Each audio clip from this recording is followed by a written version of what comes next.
చాలా బాధాకరం.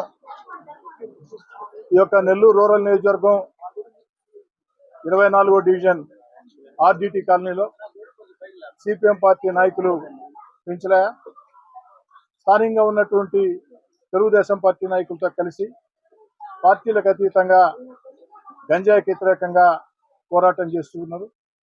వారికి పోలీస్ శాఖ కూడా అన్ని రకాల మద్దతుగా ఉండింది.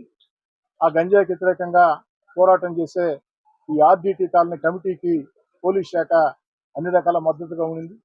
ప్రజల సహకారంతో గంజాయిని సమర్థవంతంగా ఎదుర్కొన్నాం. స్థానిక శాసనసభ్యుడిగా ఎప్పుడు కూడా ఈ యొక్క ఆర్డిటి కాలనీలో గంజాయికి వ్యతిరేకంగా ఎవరైతే పోరాటం చేస్తున్నారో వారికి అండగా ఉన్నాం. ఈ అక్కసుతో ఓర్వలేక ఆ గంజాయి మూకలు పెంచలయ్య గారిని దారుణంగా అమానుషంగా, ఇది అత్యంత హేయమైన చర్య. ఈ సందర్భంగా ఆ యొక్క పెంచలయ్య గారి కుటుంబానికి అన్ని రకాల అండగా ఉండాలని, పెంచలయ్య గారు ఈ రోజు దాకా కూడా అన్ని రకాల కూడా అడుగడుగునా కూడా ఆ కుటుంబాలకి ధైర్యం చెప్తూ ఆ కుటుంబాలకి అండగా నిలబడ్డాం. అటు నేను కానీ, సిపిఎం పార్టీ నాయకులు కానీ, ఇతర కమ్యూనిస్ట్ పార్టీ నాయకులు. అయితే కేవలం అండగా ఉండటం కాదు, ఏదో నివాళి అర్పించామా, పెంచలయ్య గారి చిత్రపటానికి పూలమాల వేసామా, వెళ్ళామన్న ధోరణి కాకుండా ఆ కుటుంబానికి అన్ని రకాల మేళ్లు చేయాలా. ఎందుకంటే పెంచలయ్య గారిని మన ప్రాణాలతో తీసుకురాలేం. పెంచలయ్య గారి ప్రాణాలతో తీసుకురావటం మన చేతుల్లో లేదు, దురదృష్టం. కానీ 3 అంశాల మీద ప్రతి ఒక్కరు దృష్టి పెట్టాలా. ఒకటి, పెంచలయ్య గారిని దారుణంగా కఠినంగా శిక్షలు పడాలా. ఆ కఠిన శిక్షలు ఎంత కఠినంగా ఉండాలంటే, మరోసారి ఈ గంజాయి బ్యాచ్ ఇలాంటి చర్యలకు పాల్పడాలంటే గడగడ గడగడ గడగడ ఉనికే విధంగా ఈ గంజాయి బ్యాచ్ ఊరును వదిలి వెళ్లే విధంగా, మళ్లీ జీవితంలో గంజాయిని ప్రోత్సహించకుండా చేసే విధంగా ఆ యొక్క పెంచలయ్య గారి హంతకులకి కఠిన శిక్షలు పడాలా. ఆ బాధ్యత నేను తీసుకుంటున్నా. రెండోది, ఏదైతే పెంచలయ్య గారు మరణించారో, పెంచలయ్య గారి మరణం మామూలు మరణం కాదు.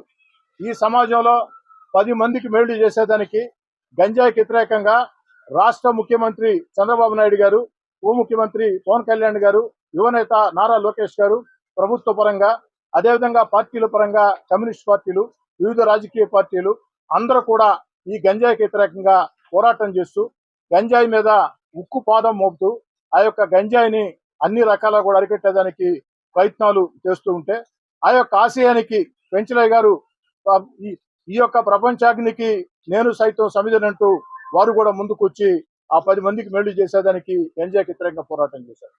కానీ పెంచలయ్య గారు ప్రాణాలతో మన మధ్య లేకున్నా ఆ యొక్క గంజాయికి వ్యతిరేకంగా ఆ పోరాటాన్ని మరింత ముందుకు తీసుకెళ్లాల్సిన బాధ్యత అందరి మీద ఉంది.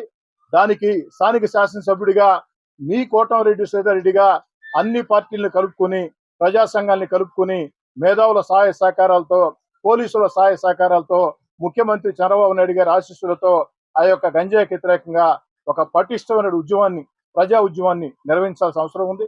ఆ బాధ్యత కూడా తీసుకుంటాను. అదేవిధంగా ఇంకా పెంచలయ్య కుటుంబం ఏదో వచ్చామా, పోయామా, వెళ్ళామా, పొలమాలు వేసామంటే 10 రోజుల తర్వాత అందరూ మర్చిపోతే సమాజంలో ఒక భావన వస్తుంది. పెంచలయ్య గంజాయికి వ్యతిరేకంగా పోరాటం చేశాడు, ప్రాణాలు కోల్పోయాడు. ఈరోజు పెంచలయ్య కుటుంబానికి ఎవరేం చేశారని ఒక ఆవేదన వస్తుంది. కానీ పెంచలయ్య మాదిరిగా ఈ సమాజంలో ఒక మంచి కారణం కోసం పోరాటం చేసి ఆ యొక్క పోరాటంలో ప్రాణాలు కోల్పోతే, నష్టపోతే ఈ సమాజం ఆ కుటుంబానికి అండగా ఉంటుంది అన్న ధైర్యం, అన్న భరోసా ప్రజలకు రావాలంటే ఆ పెంచలయ్య కుటుంబాన్ని మేలు చేయాలని చెప్పని నేను కానీ, నా వెంట నడిచే తెలుగుదేశం పార్టీ నాయకులు, కార్యకర్తలు అందరం కలిసి 10 లక్షల రూపాయల డబ్బుల్ని సిపిఎం పార్టీ నాయకుల సమక్షంలో ఇప్పుడే ఆ కుటుంబానికి అందించామని చెప్పని కూడా మాట్లాడుతున్నాను. అయితే ఈ 10 లక్షల రూపాయల డబ్బులు అందించడం సరిపోదు. ఇంకా ప్రభుత్వ పరంగా ఆ యొక్క కుటుంబానికి ఈ ప్రభుత్వ పరంగా ఆ కుటుంబానికి రావాల్సినటువంటి అన్ని రకాల అవకాశాల కోసం స్థానిక ఎమ్మెల్యేగా ప్రయత్నం చేస్తా. ఇక పెంచలయ్య గారిని బిడ్డను చూస్తే బాధేసింది. ఒకరు 9వ క్లాస్, ఒకరు 5వ క్లాస్. ఆ బిడ్డలను చదివించాల. ఇప్పటికే ఆ బిడ్డలకి పూర్తి స్థాయిలో ఉచితంగా విద్యను అందించాలని మైథిలి స్కూల్ యాజమాన్యంతో మాట్లాడటం జరిగింది. కానీ సంతోషం ఏంటంటే వాళ్ళు నాకంటే ఒక అడుగు ముందుకేసి, సార్ 10th క్లాస్ వరకు మీ బాధ్యత అవసరం లేదు సార్, మేమే తీసుకుంటాం, మీరు తీసుకోవాల్సిన బాధ్యత మేమే తీసుకుంటాం అని చెప్పారు. 10th క్లాస్ వరకు ఆ ఇద్దరు బిడ్డలకి ఉచితంగా విద్యను అందిస్తామని చెప్పారు.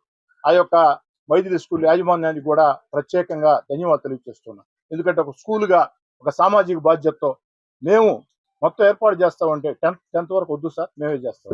అయితే 10th క్లాస్ తర్వాత పెంచలే కోరిక, ఒక బిడ్డను ఐఏఎస్, ఒక బిడ్డను ఐపీఎస్ చేయాలని. దేవుడి ఆశీస్సులు ఉంటే పెంచలే బిడ్డలు కష్టం చేస్తే అది అసాధ్యమేం కాదు, సాధ్యమే.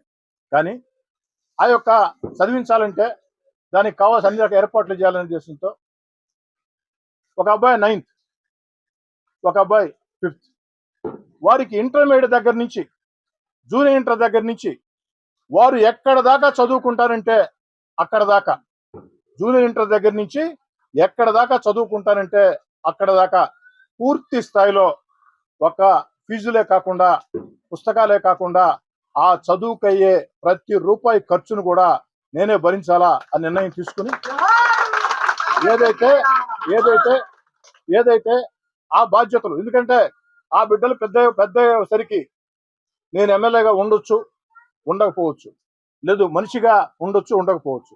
అందుకే ఆ బాధ్యతల్ని, ఆ యొక్క ఇద్దరు బిడ్డల భవిష్యత్ బాధ్యతల్ని నా ఇద్దరు కుమార్తెలు హైందవి, వైష్ణవికి అప్పచెప్పి వాళ్ళ ముందే ఫోన్లో మాట్లాడుకోవడం జరిగింది.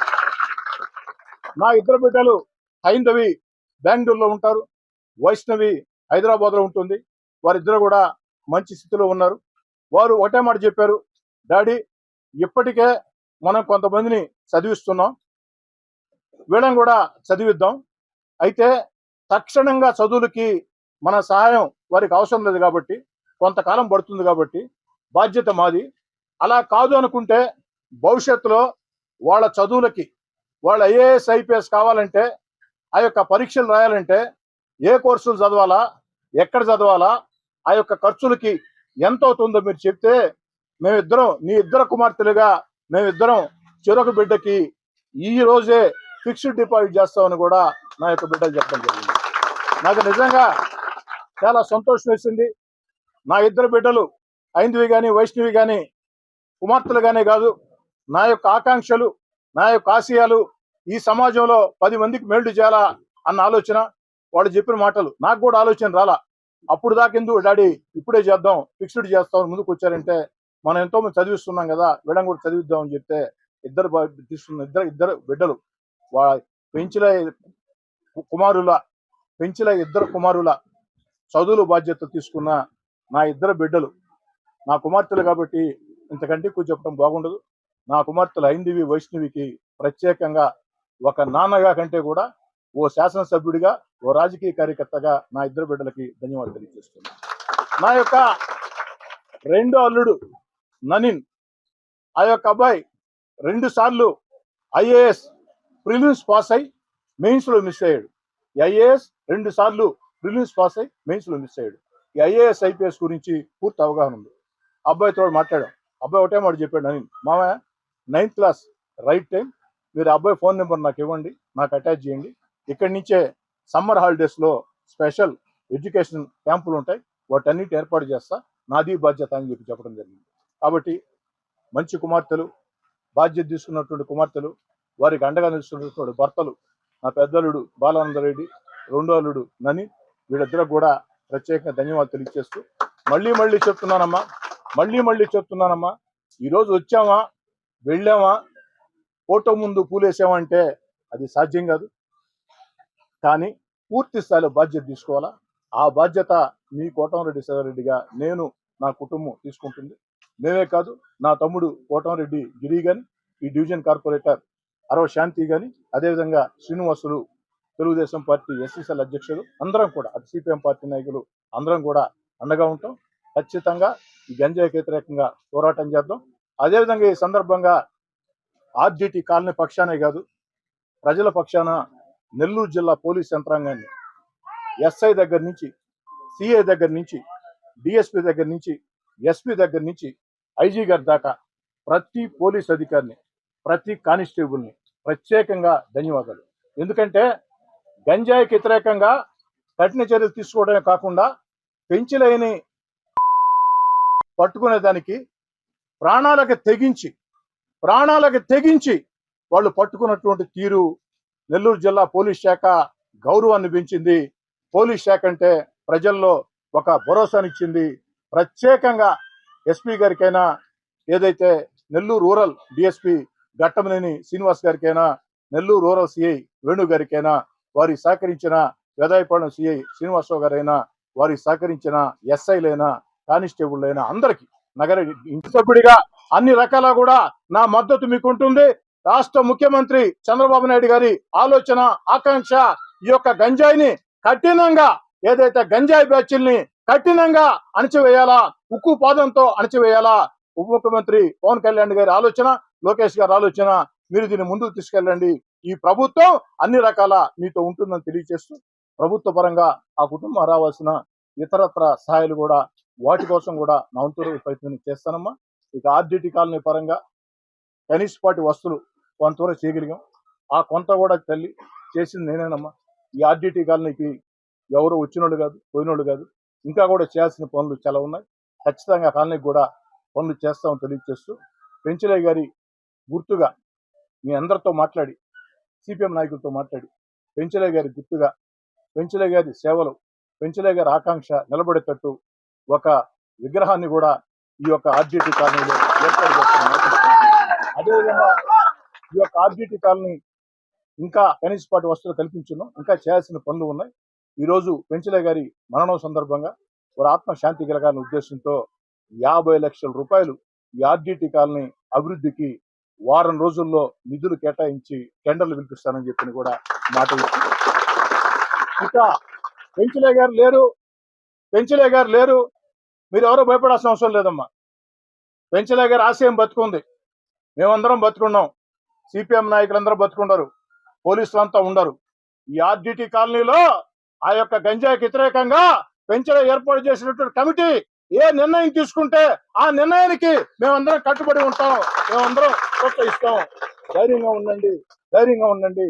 మేమేదో వచ్చాం, వెళ్ళాం, చేతనైన సాయం చేశాం. కానీ స్థానికంగా మీరు పెంచలయ్య కుటుంబాన్ని మీ గుండెల్లో పెట్టి చూసుకోవాలని చెప్పి కోరుకుంటూ సెలవు తీసుకుంటాం. Local to global news at your finger tips. మీ చేతిలో ఒక ఆయుధం. Download Raw TV app. Media legend Ravi Prakash is back.